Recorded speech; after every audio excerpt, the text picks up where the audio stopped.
So I just got back from seeing the 2019 rendition of The Lion King, which is a mixture of computer animation and live action, in a stunning display of cinematography that really puts Jon Favreau high up there with some of the greatest directors of our day and age. I thought that the fact that the film focused on realism really added certain elements to the plot, such as in the character of Scar, who was given a much darker turn, since the film chooses to do away with many of the camp elements of Jeremy Irons, his rendition of Scar. For example, when we're introduced to Scar, rather than put Zazu into his mouth, he just tries to eat him straight out.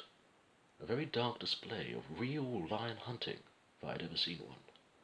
Speaking of Zazu, I will admit I was not taken much by John Oliver's portrayal, but I think this is more because I'm more used to the Rowan Atkinson voice coming from Zazu's mouth, and he and John Oliver have very distinctive tones, with Rowan Atkinson being more of the lower register, and John Oliver having a more higher frame of voice.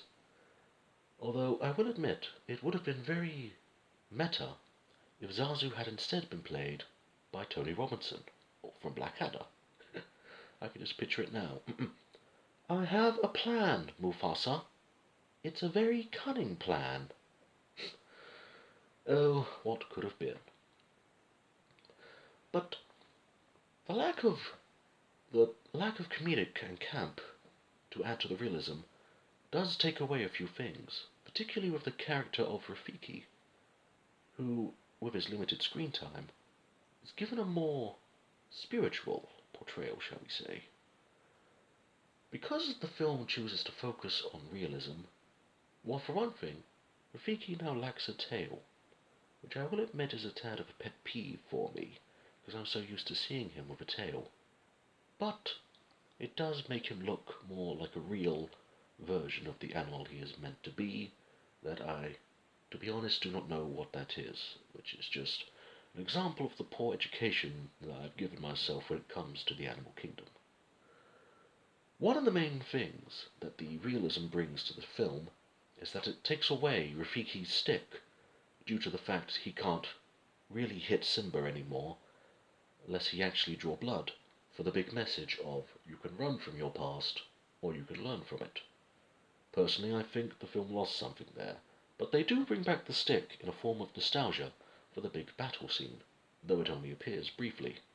I will admit I got chills when it happened. Speaking of the rest of the cast, I thought their portrayals were good, particularly Seth Rogen, who was the first actor since Ernie Sabella to ever voice Pumbaa. Interesting tidbit, Pumbaa is the only character up until now who has had the same voice consistently in all his Disney appearances from the Lion King cast. I did not take well to some of the choices when it came to the songs, since, giving it a realistic setting, the characters would not break out into song like that, and because they're animated based on true animal anatomy, they can't dance. Most of the time they're just running one way and the other. This particularly stands out in the film's rendition of Be Prepared, which is more of a speech than a song, and features Scar just running around the hyena's camp. Though I will admit, the actor playing him did a very good rendition of what was asked of him. So, in conclusion, I would say this was a very good, enjoyable movie. The realism brought many things to the film, while also taking away some of the comedy, thus making it a rather darker film.